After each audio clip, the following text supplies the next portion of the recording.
Hello and welcome back to the West Garfield Park Youth Council television show. As you know, we are young people on the west side of Chicago who are young, nonviolent youth citizens on the west side of Chicago, just trying to make a difference in the lives of many young people who are before us and many young people who will come after us. As you know, we always come to educate, enlighten, and empower those who need it.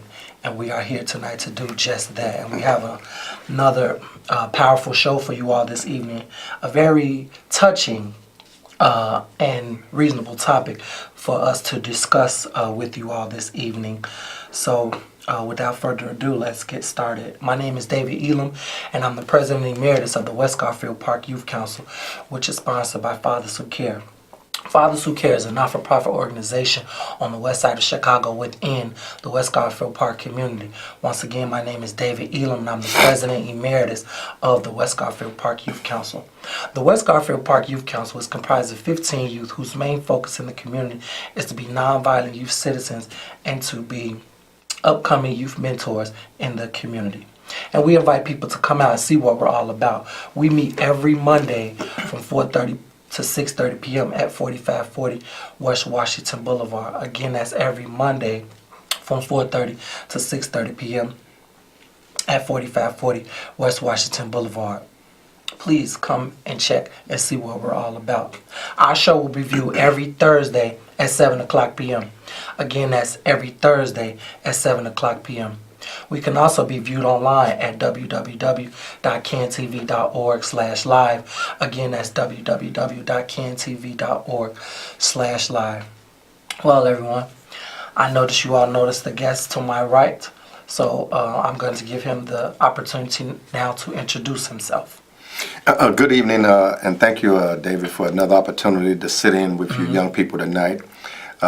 As you asked or requested, my name, of course, is Walter Jones. I'm the Executive Director of Fathers Who Care, and I pride myself on being a servant for social change and community empowerment.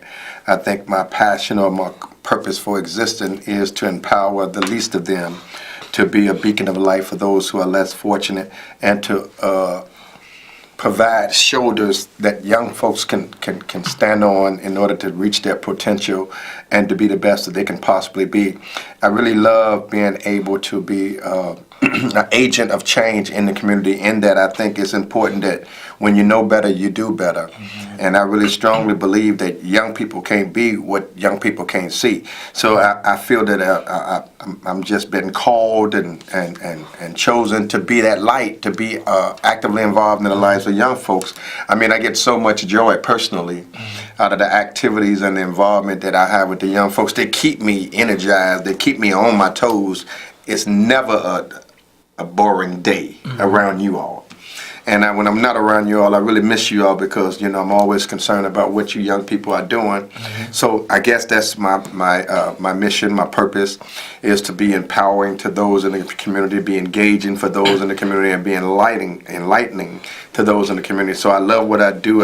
God has called me to do, and I think it's all good in the neighborhood. And I want to thank all of you young people who have stuck through it throughout all of these years. And I thank Can TV, Mike, Omari, and Australia. And we thank you once again for taking the time out of your busy schedule to be a guest on tonight's show. Ladies and gentlemen, if you're just tuning in, my name is David Elam, and I'm the President Emeritus of the West Garfield Park Youth Council. My guest this evening is none other than the Honorable Reverend Walter Jones. He will be sitting in as our guest this evening, and our topic this evening is how can we reduce underage drinking and substance abuse. And I want to pose that question to our viewer audience for you to call in and give us your questions and comments on that. How can we reduce underage drinking and substance abuse in our community? And I have a few questions for you, if that's okay. No problem. So, could you share with our viewers, first off, can you explain and elaborate on the importance? Why is it important for us to be aware about underage drinking and substance abuse? Okay, well, that's twofold in my mind. Okay.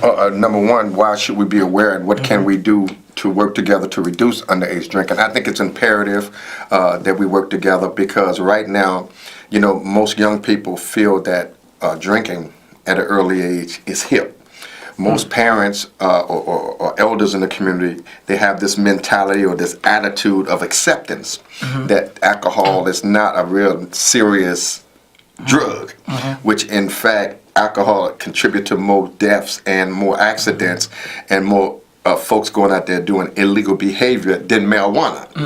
And now other drugs bring on other behaviors, but alcohol, in my opinion, I think is the gateway to a lot of heavier illegal substances, and also believe that it's bad on young folks, it's bad on young folks thinking, it's bad on young folks ability to pay attention, it's bad on young folks ability to be up and mobile to go to school, it's bad on them because under the influence of alcohol they exhibit more risky behaviors, they may overdose on alcohol, they get caught up in accidents and driving vehicles, drunk driving, more assaults occur because young folks are under the influence of alcohol. They experience more anxiety, more emotional problems, and as a result of alcohol, I believe a lot of young people become depressed and impaired. All right, and they're not able to function as they would function without it. So I think it contributes to a lot of side effects that young folks shouldn't be dealing with at such an early age. So what we want to do is we want to use this show tonight to enlighten, empower, and educate our viewers on the importance on the importance of why you should understand underage drinking and substance abuse. Understand the substances that are in your community, understand the plight of underage drinking in your area or other areas that you may visit, why it's important to know these things and understand what these things are doing to our young people. So like I said, we're using this show tonight to always enlighten, empower, and educate you all on the plight of underage drinking and substance abuse in our communities. Okay. So, Reverend Jones, we want to switch gears here and we want to jump right back. Okay. There has been a distance between the younger generation and the older generation, correct? Do you believe that? I believe there's a gap. Okay. If that's what you're referring yes, to. A gap. Yeah. Okay. Yes, a gap. An intergenerational gap, per se. Right. How can we bridge that intergenerational gap between the mature generation and younger generation? Well, I like that question, David, in that I think we can work together in that if we're not so judgmental. Okay. If we understand that young people are young people and that they're going through their trend, they're going through their phases, they're going through peer pressure and all of that kind of stuff, and if they be educated properly and nurtured properly, encouraged and nurtured properly, then some of them can come out of that. Because now they're gonna go through. Young people are gonna go through some things. All right, I don't care how strong we are on them, how much we teach them. Young folks are gonna experiment with some things. It's just the nature of being young. However, what I'm trying to say here in relationship to bridging the gap, we can bridge the gap a lot easier if we're not so judgmental, we're not so confrontational, not so argumentative, and if we allow young people to be young people, but also provide young people with the discipline as being an elder. As opposed to trying to be their friend. Young people want discipline. Young people want to know that they're respected, but they also want to respect others. Exactly. But they're not going to respect others if others don't respect themselves.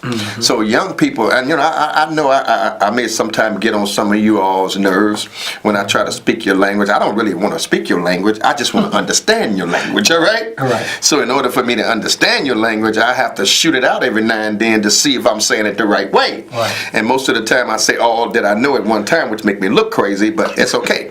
But you guys are giving me so much information. Like I heard some stuff that you told me today. I'm not going to use it on the show right now, but you told me about some other stuff. And so I learned a lot from you guys as well as empowering you all. So I think it's a give and a take, and I think the way that we really bridge the gap is if we allow each other to be each other, but also share with each other. I can share with you with some of my experiences. You can share with me some of your experiences, and we can sit down and weigh that. And for the benefit of all of us and all of you young people, then we can understand each other better. And if I'm not confrontational, then you're more apt to talk to me, right? As opposed to shying away from me. Right. So that's how that's what and why I believe in we can do it. We can bridge the gap. And we can if we just come together in a collaborative effort and understand where each other are coming from. Absolutely. We can better understand and collaborate. Yeah, because sometimes I don't know where y'all going and where y'all coming from. Exactly. But I have to be able, to accept that, all right? So we can come together on a more effective level. Absolutely, absolutely. So a few things about underage drinking and substance abuse. Right. According to some research, it says that underage drinking is the most commonly abused drug in the United States among young people. Okay. How do you feel about that? I believe do you it. believe that? I do, and I kind of alluded to that on the first question when you was talking about the effects of it. And I do believe that it's one of the most commonly used drugs in the United States because, first of all, it's legal.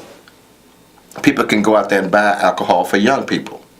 That's illegal. That's illegal for them to buy it for young folks, but I'm saying it's legal for them to sell alcohol out of liquor stores. Okay. It's illegal for, and it's illegal through city ordinances, it's legal through the state, it's legal through the city, all of that, for young folks to actually purchase alcohol. And it's also illegal, according to our shoulder tapping investigation, for elders to purchase alcohol for young people. That's why we are so against young folks hanging around liquor stores. That's why we're in favor of the city ordinances, particularly the Deleterious Impact Ordinance 04160, where it prohibits young folks from loitering in front of establishments like liquor stores, and also loitering around where there's illegal activities going on, prostitution, all of that other kind of stuff. So the question was, you asked me particularly, right? Of course, it's do you see all of the young folks out here lit up? Yeah. Most time when folks are out here doing these fifis or parties or doing whatever they do, they ain't doing it when they off no marijuana. Right. They're doing it when they offer some Henny or some Patron or whatever that other stuff they be drinking. Now the 1800 or 1500 or whatever hundred it is, one of those, it's an alcohol, and they always try to go for the most potent alcohol, right? So of course, and then it's acceptable. People attitudes towards alcohol,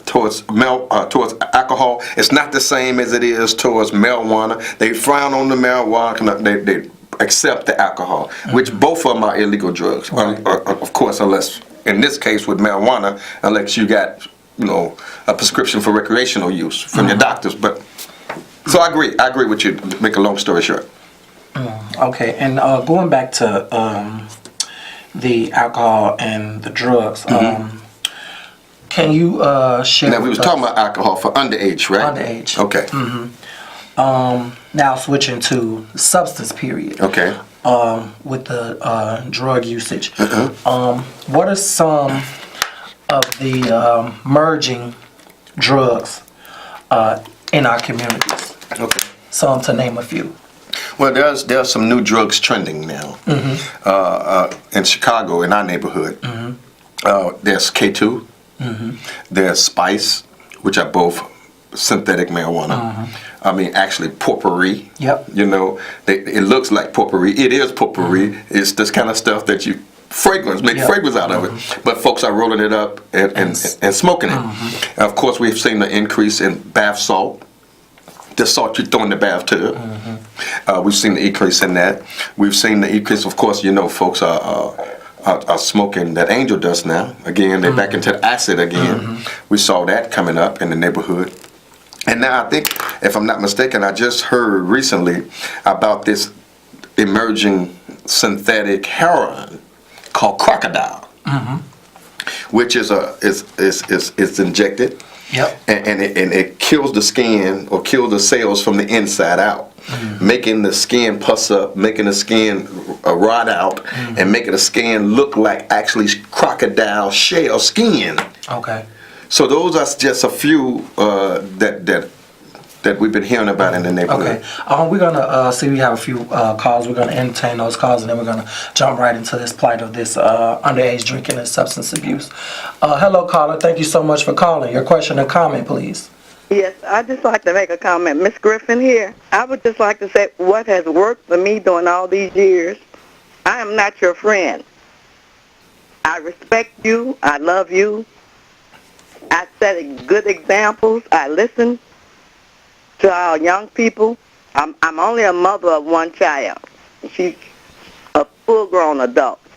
But I have mixed with kids and allow kids to stay in their place. I know they have not always agreed with me and not even like me. But when it comes to respect, I receive it. And this is what we need to do as adults. Speak to these young men and women. Allow them to see you with some type of leadership, type of love, not that anger, but listen to the kids. And from there, you can direct them to the proper source. And like I said, we can't separate the men from the women. Both of those people need us. They need that street. And we're out there in that street. When you see them, speak to them. And trust me, you will be a better neighbor, a better parent yourself, a better enemy. You will be all the good things. But allow them kids their space because you've been there and done that. And continue on with the good work. And like I said, I'm always bragging on the West Garfield Park Youth Council.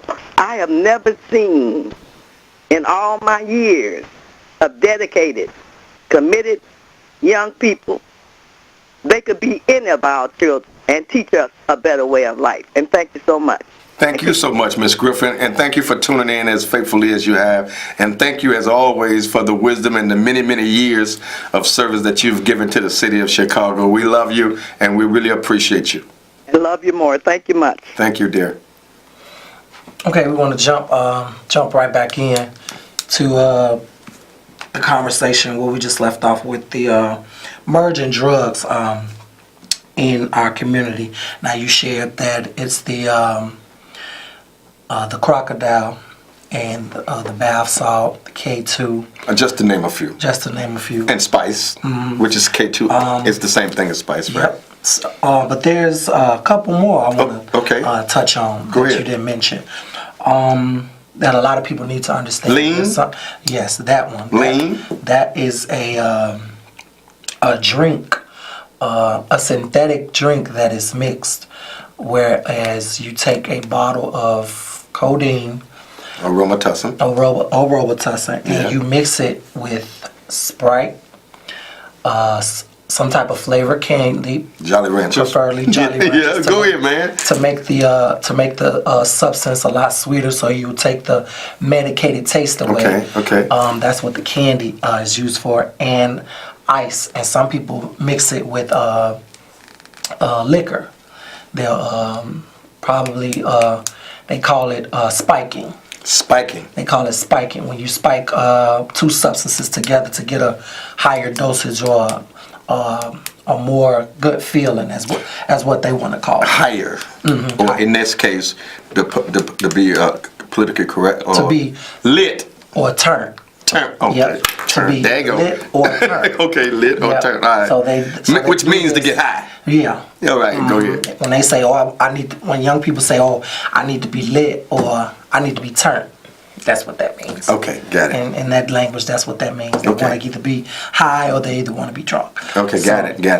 Yeah, and there's Another new one. Yeah, and there is many of you may not know this, but prescriptions drugs are merging now, whereas young people are, taking more than prescribed, meaning they're consuming twice or three times as much as doctor recommended. Normally, a young person is given a certain amount of dosage, but they feel as though it makes them feel so good that they, overdo it, or they consume so much. Prescription drugs. Yeah. Okay. I was viewing this document. Like Vicodin. Vicodin, Xanax. Xanax is a very, very high opioid that is being used in our community, mainly in our hip hop culture, where a lot of rappers talk about using Xanax. Xanax is a synthetic drug, but it's normally a downer, which is used to treat depression. Okay. People who are depressed. Okay. So people who consume Xanax, or Xannies as they call it, the hood term Xannies, they are placed in a more sedative state where they're just calm. So, and these are all from the opioid family? Opioid. Okay. Opiate family. Okay, and opioids are? Opioids are synthetic drugs, synthetic prescribed drugs, which is used to treat pain, depression, ADHD, and things like that. Okay, I'm with Mental health issues that are prescribed medications, but people use these medications for similar or their own benefit. Got it. Meaning they want to get lit or turn. Okay. So like Vicodin and Codeine 3 and... Yep. And there's another one there's two that are used to treat the same, but from a documentary that I formerly watched or recently watched, it's called Let Me Take My Meds. Okay. The documentary was called Let Me Take My Meds. It was actually a Netflix documentary where they were explaining the usage of opioids in college students. The two opioids that they were concentrated on were Adderall and Concerta. Okay. These two opioids are used to treat ADHD or narcolepsy. Okay. But the college kids, they were talking and they were, just basically explaining why they use it and what they use it for. Meaning, okay, you're a college kid, you have tests, you have finals, you got practice if you're in any type of sport or things like that. So upon further going down, these opioids are used to treat ADHD, and the effects alert your attentiveness, your attention, and your focus. Got it. So they would use the Adderall as an opioid or as a tool to give them more focus. Yes, when they're doing their work. It enhances their alertness and their attention. So if they're all over the place and they can't get the work done, they consume it for the benefit of concentration. So what would we want folks who are watching today to know about opioids, to know about these merging drugs in relationship to lean, in relationship to K-Spice? How would we tell them to watch their children to make sure that their children is not involved in any of these things? I mean, they want... Close your medicine cabinet, lock up your medicine cabinet, take those prescription drugs that you're not using, take them away from your kids. Yes. Because I just heard about a situation, David, at a neighboring school that we do work in. A young person was taking medication, took the medication, opened up the capsule of the medication, brought the medication in school, tried to pass the medication out, ended up with somebody else. Someone else got hold to some illegal medication and got real badly sick behind that. So what we're saying to young folks out here, please, and parents out there, please monitor your children if they are on medication, and you know that they're on medication, and these are medications are heavy doses medication, and these medications can't get in the hands of someone else. The children are today are dying as a result of illegal use of medication that was prescribed for something else, and they're using it for something else, or they're using it in such a high doses. I'm talking about painkillers, tranquilizers, stimulants, and sedatives. All right, those are the 4 top things that are killing our young people today. But go ahead, sir, please. But yeah, like you said, and thank you for the opportunity. But like you said, the parents, if you do have prescribed medications in your household, you want to hide them so they're not visible or they're not reachable for any young person in the household to become attracted to it. Accessible, right? Young people are very observant and they're very mind gone, so they want to be into everything and anything that they can get their hands on. So with that being said, the plight of substance abuse needs to decrease because it's taking a lot of our young people away. It has taken a lot of people, I know personally, away because they felt that they are so alone, that they're by themselves. And I want to pose this to you, Reverend Jones. Can you pose it, and can you show that one too when you get a minute, so I can show the folks, our young folks that I love so much. Those of you just watching, my name is David Elon, the President Emeritus of the West Garfield Park Youth Council. Our guest this evening is Reverend Jones. We are discussing the topic on how can we reduce underage drinking and substance abuse in our community. And I want to always invite young people out to the West Garfield Park Youth Council. We meet every Monday from 4:30 to 6:30 p.m. at 4540 West Washington Boulevard. You can contact us for more information at 773-287-5821, or you can visit our website at www.fatherswhocare.org and select the tab West Garfield Park Youth Council. On there you will see us, the West Garfield Park Youth Council, and some of the stuff that we're involved in and some of the things that we do. So come and check us out. Once again, we meet every Monday, 4540 West Washington Boulevard, from 4:30 p.m. to 6:30 p.m. If you want to get involved, or you know any young people who want to be involved, please give us a call at 773-287-5821, or visit our website at www.cantv.org/live.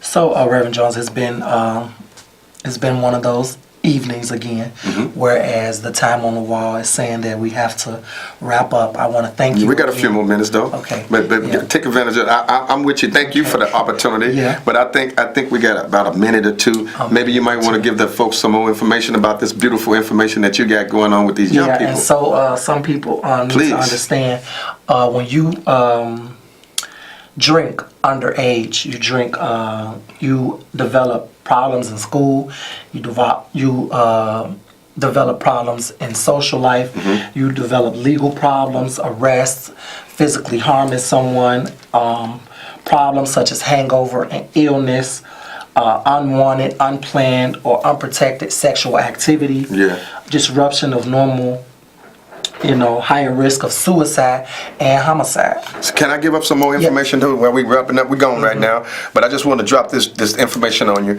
that according to some data we just got, 47 homicides was committed in Austin, 37 has been committed in Garfield Park now, and 35 in Inglewood, 24 in North Lawndale. So that's telling you of the new homicide rates that's out to date: 47 in Austin, 37 in Garfield Park, 35 in Inglewood, and 24 in North Lawndale. Just giving you additional information. For more information, contact us or log into fatherswhocare.org or call us at 773-287-5821. Thank you, David, so much. And thank you all for thank everyone who called in, everyone who watched the show on this evening. And please get in touch with us. We need volunteers. Yes, we need volunteers. Mentors. We need buddies. We're creating this buddy system, and we need you to come out and be a beacon of light for some of these young folks, because these young folks need support, and we need to support them. So not just sending your children to us. You come on out here and help us as much as you can with whatever time you got, an hour, 2 hours. The young people need you. And thanks again, David, for all that you do with the young people, man. And thank you again, Reverend Jones. We'll see you all next week, same time, same place. We love you. God bless you. Keep the faith, and good night. Thank you so much.